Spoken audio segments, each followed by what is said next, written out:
এখানে আসার পরে যে কয়েকজনের সাথে খুব ভালো বন্ধুত্ব হয়ে গিয়েছিল তাদের মধ্যে একজন হলো পৃথা। আর আমরা আজকে কয়েকটা বাঙালি পরিবার যারা খুবই ক্লোজ তারা সবাই মিলে পৃথাকে বেবি শাওয়ার দেওয়ার জন্য একটা পার্টি অ্যারেঞ্জ করেছি। আমার দায়িত্বে ছিল চিংড়ির মালাইকারি আর প্লেন বাসমতি রাইস। আমার রান্নাটা অলমোস্ট হয়ে গেছে, এখন জাস্ট ফিনিশিং টাচ দিচ্ছি। এরপরে সমস্ত কিছু প্যাক করে তারপরে পার্টিতে চলে যাব।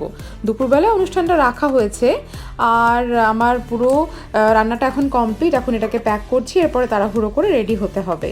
বাবুই পাখিকে মোটামুটি রেডি করে দিয়েছি, এবার ওরা একটু দুষ্টুমি করছে। আর ওর বাবা এখনও রেডি হয়নি। ওর বাবাকেই সবসময় আমি খাবারটা রান্না করার পরে পুরো ঢেলে দিয়ে তারপর র্যাপ করার দায়িত্বটা ওকেই দিই। স্বাদের অনুষ্ঠান না, সাধারণত বাঙালিরা স্বাদের অনুষ্ঠান দুপুরবেলাতেই করে থাকে, তাই আজকের পার্টিটাও দুপুরবেলাতেই হবে।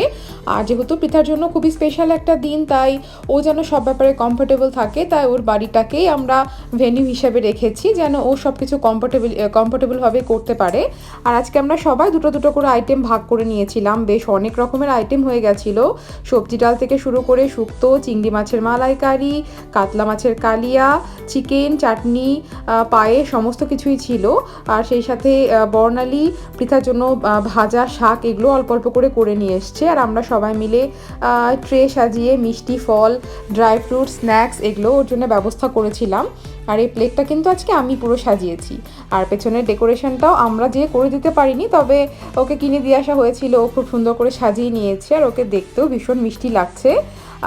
যাই হোক, এই মিষ্টি ছোট্ট বেবি শাওয়ারের ব্লগটা আপনাদের কেমন লাগলো কমেন্টে জানাতে ভুলবেন না।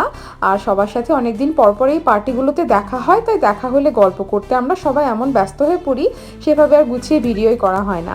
শেষ পাতে আপনাদের জন্য রইল বেশ কিছু মিষ্টি মিষ্টি ছবি। এই মিষ্টি মিষ্টি মুহূর্তগুলো যেন হারিয়ে না যায় বা পরবর্তীতে ভুলে না যায়, সেই জন্য সবটাকেই এইভাবে ছোট ছোট করে ক্যামেরা বন্দি করে রাখার চেষ্টা করেছি। আজকে দিনটা ভীষণ ভালো কেটেছে সবার সাথে, প্রত্যেকটা খাবার দারুণ টেস্টি ছিল। আর আশা করি পৃথারও আমাদের এই ছোট্ট প্রচেষ্টাটা খুব ভালো লেগেছে। ভিডিওর একদম শেষে আমাদের বেবি আর বেবির মায়ের সুস্থতা আর মঙ্গল কামনা করে এই ব্লগটা শেষ করছি। সবাই ভালো থাকবেন, সুস্থ থাকবেন, দেখা হবে পরের ভিডিওতে।